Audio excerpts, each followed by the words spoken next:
Je vais vous raconter l'histoire de ma conversion à l'islam, et vous allez entendre les miracles de Dieu qui m'ont dirigé vers cette si belle religion. Ce que je vais vous raconter n'est pas issu d'un film, mais c'est bien ma propre histoire, l'histoire extraordinaire de ma conversion à l'islam. Mon histoire de conversion remonte donc à peu près à 20 ans en arrière. À cette époque, j'étais jeune. Je sortais de mon école supérieure d'hôtellerie et de restauration, et je voulais découvrir le monde, et profiter un maximum de cette liberté. J'ai donc fait mes valises, j'ai quitté la région parisienne et je me suis installé dans la ville de Nice, dans le sud de la France. J'ai ensuite très rapidement trouvé un poste de cuisinier avec une grande responsabilité dans un restaurant étoilé de Nice. Et puis j'ai pu me prendre par la suite un joli appartement dans les quartiers chics. Un après-midi, après avoir fini mon service en tant que chef de cuisine, je suis allé à la mer pour me détendre. Et là, sur la plage, j'ai rencontré un jeune homme qui avait à peu près le même âge que moi. Il se nommait Maher. Il était tunisien et résidait en France depuis 1 an environ. Il me racontait alors son histoire et ses déboires. Suite à son récit, je ne pouvais pas rester insensible. Et sans aucune hésitation de ma part, je ne sais pas pourquoi j'ai fait cela, je lui ai proposé de l'aider, de l'héberger, sans limite de temps et sans participation financière. À ce moment-là du récit, je sais ce que vous vous dites. Vous vous dites que ce Tunisien va lui parler d'islam et puis que Alex va se convertir. C'est justement tout l'inverse. Lui et moi vivions ensemble depuis 1 an environ.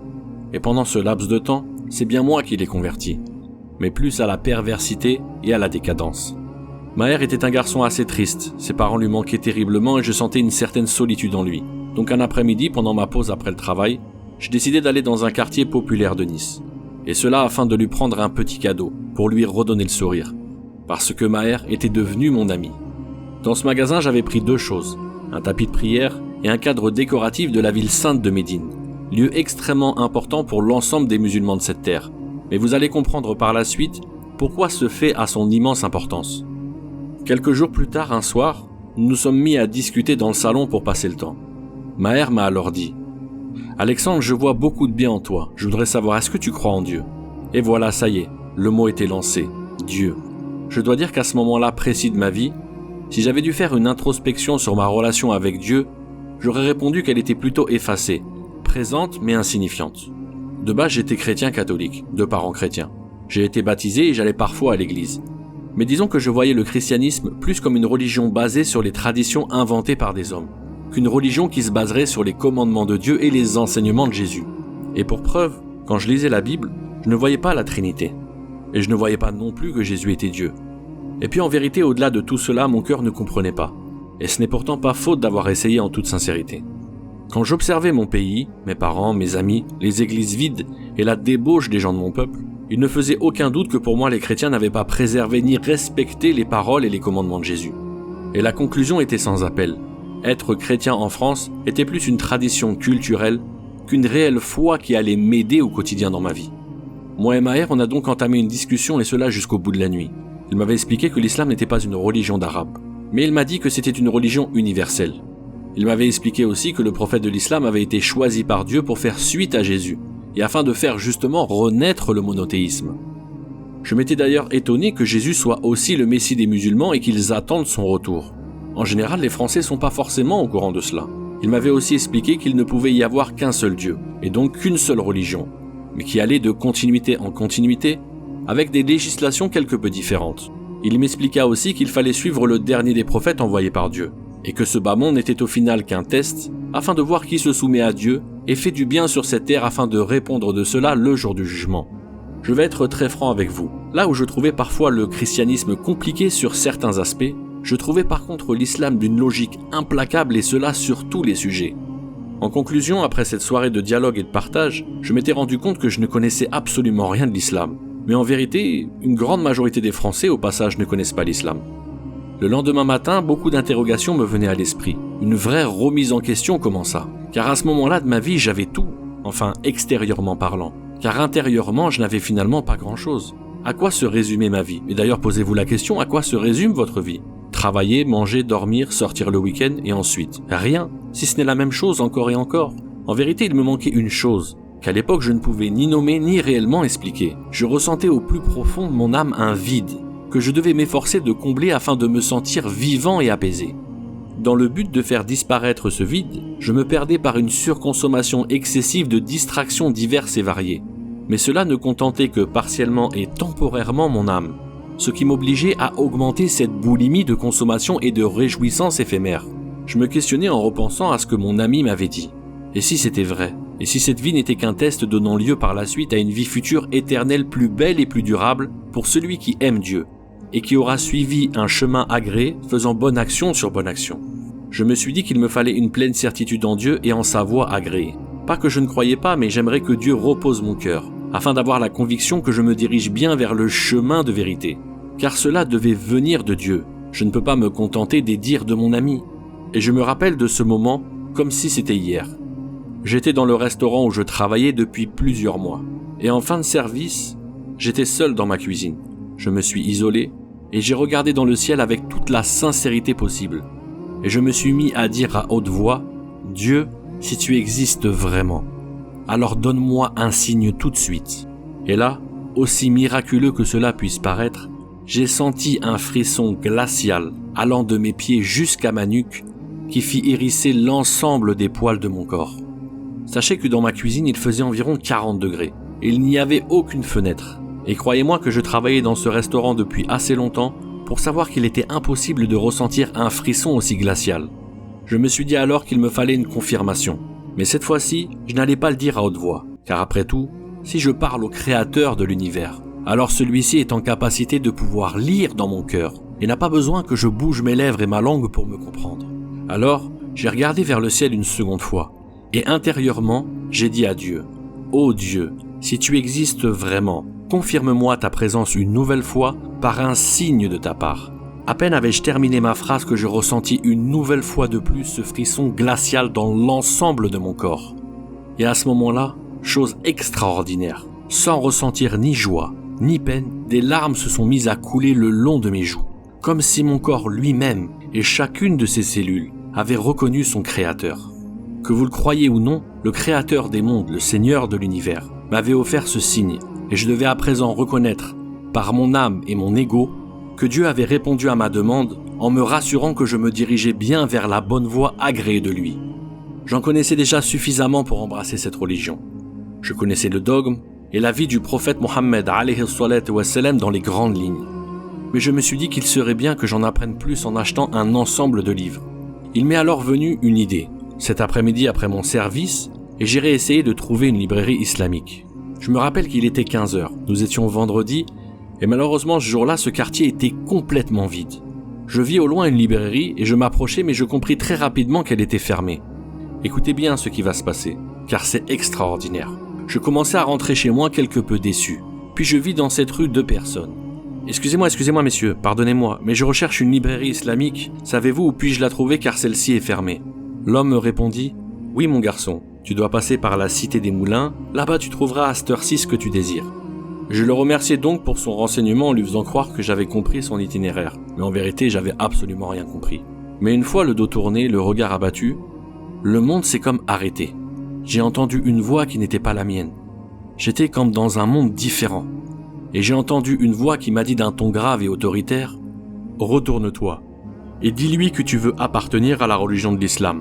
N'aie pas honte, sois courageux Alexandre, parce qu'il est temps que tu prennes ta vie en main et que tu changes ta vie. » Ce moment a duré comme une éternité, je ne peux pas l'expliquer. Dans le feu de l'action, je ne me suis même pas étonné de cette voix qui n'était pas la mienne. Et je jure en Dieu que jusqu'à présent, je ne sais pas qui c'était. Et j'ai d'ailleurs rarement avoué cela, par peur d'être pris pour un fou. Et écoutez bien, car les miracles ne sont pas finis. Je me suis retourné et je lui ai dit « Pardonnez-moi monsieur de vous déranger, mais en vérité, j'aimerais devenir musulman. » Son ami qui était avec lui était comme choqué de la situation. Et il est parti, et l'homme qui resta auprès de moi me regarda avec attention et me dit « Mais est-ce que tu me connais pour me dire cela ?» Et moi je lui ai répondu que non, pas du tout. Et là il me dit « Non, c'est pas possible, tu sais qui je suis, allez dis-moi. » Et là je voyais l'homme qui regardait à droite, à gauche, comme si c'était une caméra cachée. Et je lui ai répondu donc avec insistance que je ne le connaissais vraiment pas et que je ne savais pas qui il était. Il me dit alors « Parmi tous les habitants de cette ville, qui est la 5e plus grande ville de France, il a fallu que tu tombes sur moi. Sache que je suis le directeur de l'association de tous les musulmans de Nice. Et tu ne pouvais pas tomber sur une meilleure personne pour t'aider. » Sincèrement, même moi j'étais étonné d'avoir trouvé cette personne avec ce statut dans cette rue si déserte. Car Nice était quand même la 5e plus grande ville de France, contenant plus de 300 000 habitants. Puis l'homme me dit alors « Pourquoi tu veux être musulman ?» Je lui ai dit que je désirais être musulman car j'avais accepté un créateur unique et que je croyais en la continuité des prophètes basée sur un socle abrahamique et que je voulais suivre le dernier des prophètes afin d'avoir une religion agréée dans le but de rentrer au paradis. Convaincu par mes propos, il se retourna juste 2 mètres en arrière et me dit avec assurance « allons voir alors l'imam ». Je compris donc que la rue qui était déserte et que je ne connaissais pas était en fin de compte la rue de la mosquée. À ce moment-là, intérieurement, je me suis dit « Je crois, Alex, que tu te dois d'observer l'ensemble de ces preuves afin de rassurer ton cœur que tu es dans la bonne voie. Apaise ton âme. » Vous savez, j'avais la sensation qu'une miséricorde de Dieu me prenait par la main. Quoi que je fasse, l'envie de vérité et de droiture m'aidait dans mon cheminement. Et je pense qu'effectivement, celui qui désire la vérité et la droiture dans sa vie sera un jour ou l'autre guidé par Dieu. Pourquoi ? Parce que Dieu n'est pas injuste. L'imam est sorti, il me regarda et sûrement pour tester ma sincérité, me donna rendez-vous le lendemain à midi. J'acceptai sans aucune hésitation et arrivé à mon appartement, je vis mon ami Maher et il me demanda l'heure du rendez-vous. Je lui répondis que l'imam m'avait donné rendez-vous à midi. Et là, il me dit « Mais tu travailles demain à midi, non ?» Et alors là, chose insensée, pris par l'envie de ce rendez-vous et d'un changement de vie, j'avais complètement oublié que le lendemain, je travaillais, sachant que j'étais quand même chef de cuisine. Je ne savais pas comment faire. Est-ce que j'allais au rendez-vous à la mosquée ou alors j'honorais mon engagement en tant que chef de cuisine ? Pris par le sommeil, je me suis endormi sans aucune réponse face à ce dilemme. Et je me suis réveillé le lendemain matin dans le même questionnement. Il était 10h, mon service commençait à 11h, et j'étais pris par le temps. Et là, complètement perdu, les yeux hagards, je me suis mis à regarder le cadre de la ville de Médine. Vous savez, c'était le cadre que j'avais offert à mon ami. Et cela m'a donné l'idée d'invoquer Dieu et de lui demander secours. Dieu aide-moi et offre-moi un signe afin de me montrer ce que je dois faire, car je suis totalement perdu. Je sais que ce qui va suivre va vous paraître trop. Et pourtant, je jure en celui qui a créé mon âme que tout ce que je dis est arrivé au détail près. Juste à peine mon invocation à Dieu terminée, une personne sonna à l'interphone en bas de mon immeuble. C'était un ami qui ne venait pourtant qu'en soirée d'habitude. En plus d'1 an domicilié à Nice, il n'est jamais venu le matin. Jamais au grand jamais. Il s'installa dans mon salon et je lui dis « Écoute, je suis super pressé, je t'ai ouvert juste avant de partir au travail car je sais que tu es musulman et j'ai besoin de te poser une question en rapport à cela. J'ai rendez-vous avec l'imam à midi, mais là je dois partir au travail. » Et là il me dit « Écoute Alex, chez nous les musulmans, normalement l'imam il reste souvent à la mosquée. Il se peut que si tu te dépêches, tu le trouves dès à présent. Prouve-lui donc ta sincérité en y allant tout de suite et explique-lui que tu as un rang important dans ton restaurant et que tu ne peux pas te permettre d'être absent. Je suis sûr qu'il trouvera une solution, ne t'inquiète pas. » Je me suis donc habillé en vitesse pour aller à la mosquée en essayant de trouver l'imam. Le temps était compté puisque la mosquée était assez loin de mon restaurant, puis mon service commençait dans très peu de temps. J'ai toqué à la porte de la mosquée et grâce à Dieu l'imam est sorti. Je lui fis part donc de mon empêchement d'honorer notre rendez-vous. Il m'a répondu qu'il n'y avait aucun souci et que je devais venir ce soir à 18h. Il était à peu près 17h et je me rappelle que je me préparais pour ce rendez-vous. J'étais vraiment très épanoui, aucun doute, le cœur serein. Par respect envers ce jour et ma future conversion à l'islam, j'avais décidé alors de me laver entièrement, de mettre de nouveaux habits et bien sûr de prendre un tapis de prière. La sagesse de Dieu fut immense quand je découvris que je prenais le tapis de prière que j'avais offert à mon ami par le passé. Lorsque je l'avais acheté, j'étais loin de m'imaginer que j'étais en train de faire l'acquisition de mon propre tapis de prière, sur lequel j'allais me prosterner à l'avenir pour le Seigneur des mondes. Je suis donc arrivé assez tôt à la mosquée, et l'imam me fit signe de rentrer et m'installa dans le rang le plus avancé, juste derrière l'endroit où il dirigeait la prière.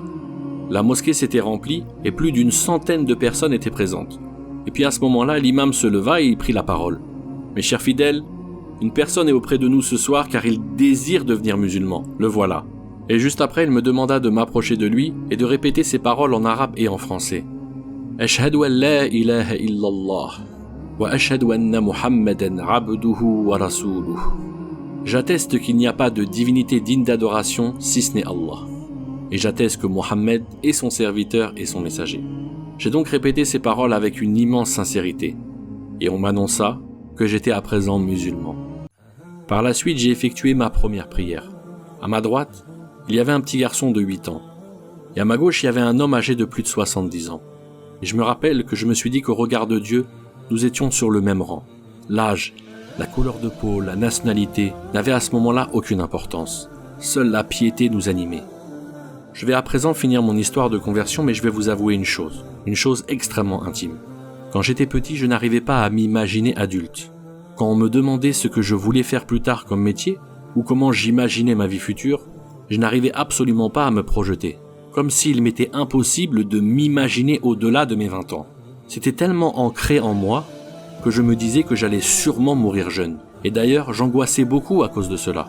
Mais le lendemain de ma conversion, j'ai enfin compris pourquoi depuis tout petit, je n'arrivais pas à me projeter dans le futur. Car ce semblant de vie s'était finalement arrêté à l'âge de 20 ans. Et ma véritable vie a dès lors vu le jour lorsque je suis entré dans cette si belle religion qui est l'islam. Car une vie doit avoir un sens, un but, marqué par la connaissance de son créateur, sans quoi elle ne servira pas l'objectif pour lequel elle vous a été offerte. Voici mon histoire de conversion. J'espère qu'un jour, vous aussi, vous allez avoir la vôtre.